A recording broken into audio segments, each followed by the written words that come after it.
Oh yeah, we have this little intro level where it's like, I don't even think you can die. But I think it's also, oh, want to test that theory?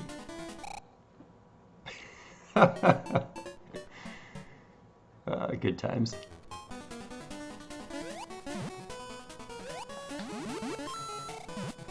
Alright, so we have, oh man. Did that shell just go through me? I'm still big, that's awesome.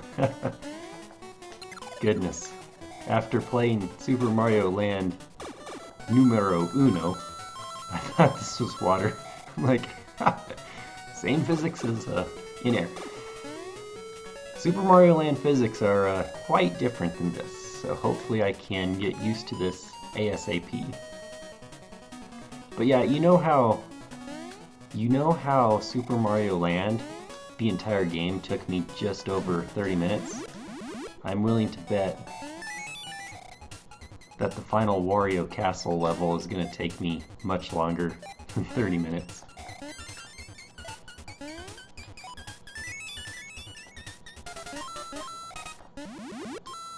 Alright, if the introductory screens have taught me anything, it's that we can spin jump and destroy these, although I don't know how. Okay, in the air, press the down button.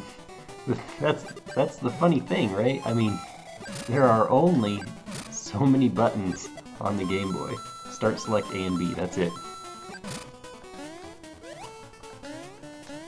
Alright, I don't think you can pick up shells, though. Can. Do they come back to life? I'll have to test that later. So yeah, there's a you stink because you're not good at platforming door down at the bottom at all times, just like in SMB Land.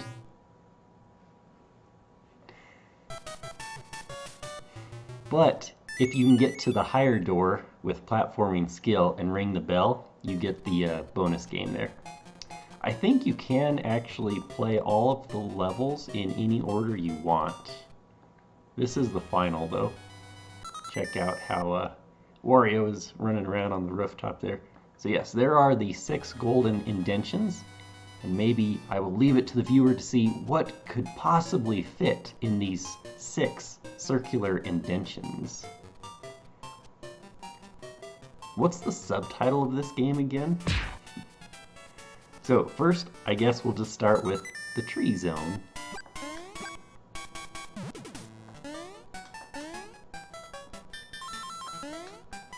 I would say that Super Mario Land number 1 has better overall music than Super Mario Land 2 here. But Super Mario Land 2 has it's a huge step up graphically, programmatically, everything.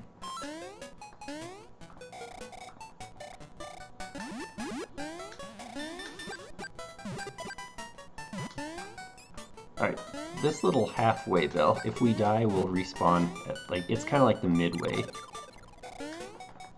Yeah, I swear it's going to take me like 30 minutes per course, so, or I mean, for the zone, for example, 30 minutes to defeat the tree zone, I don't know. What is interesting too, is yes, Super Mario Land had bosses, but I mean, arguably, they were very simple, and really only, I would argue that only the fly-by-rails one where you're shooting kind of had... Oh man. I think I need the little rabbit ears. Never mind. I like how each Mario game had its own individual mini-game.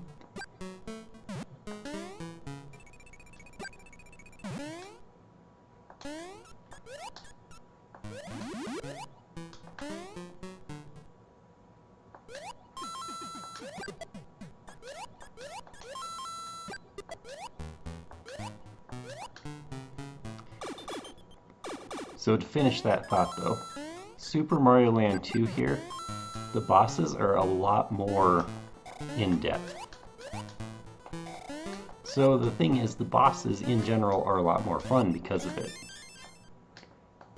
It's not the case that we can, just, sit there and then suddenly dodge and jump over the boss and then in the battle just because you jumped over him, sort of easiness.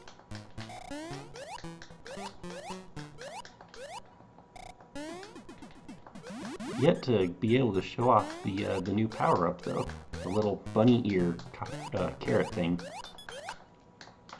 Come on, Mario, you can do it.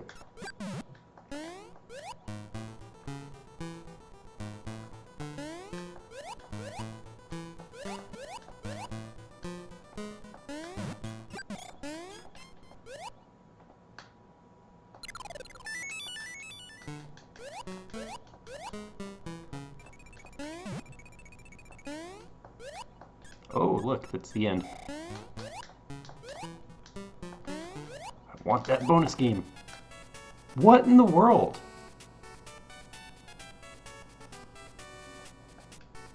Man. This game or something is just glitching out like crazy.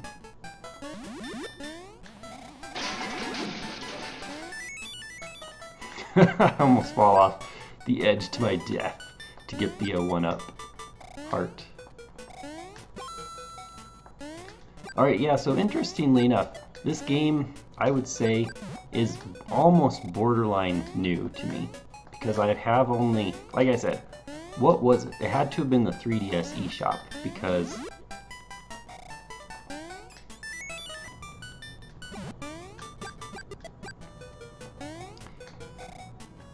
so on the Wii eShop, there was no such thing. Finally, goodness.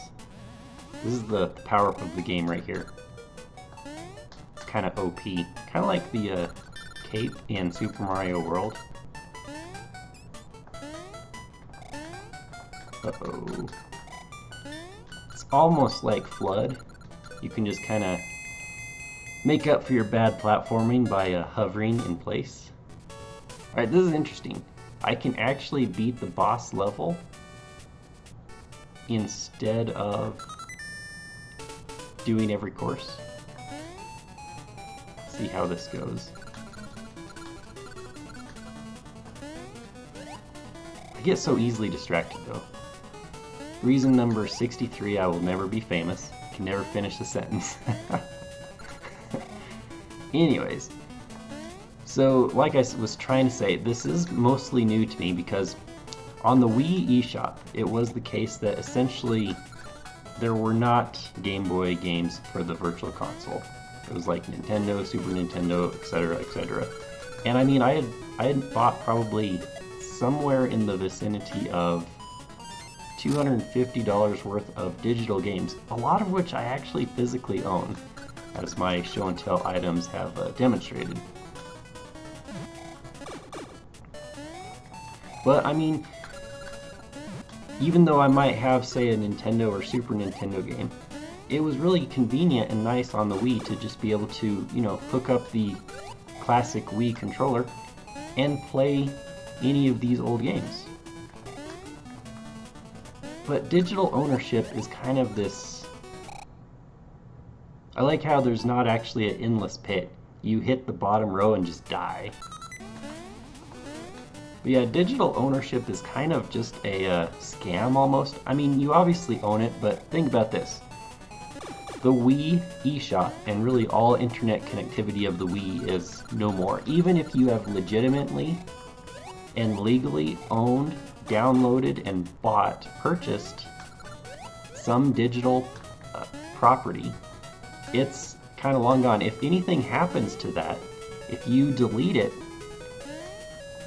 you can no longer re-download it from Nintendo servers. Even though you legally bought and purchased a digital game. Alright, let me attempt to beat this. I forget the boss strategies, to be honest. I think I just have to hit him on the head.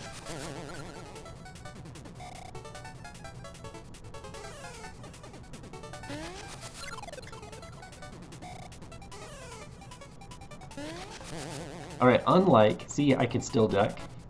Unlike Super Mario Land, it does appear. Man, the collision detection on this game is garbage. It does appear you do get multiple hits if you have a power-up. You don't just go to instantly shrunk face Mario. Alright, 1/6 of the way done.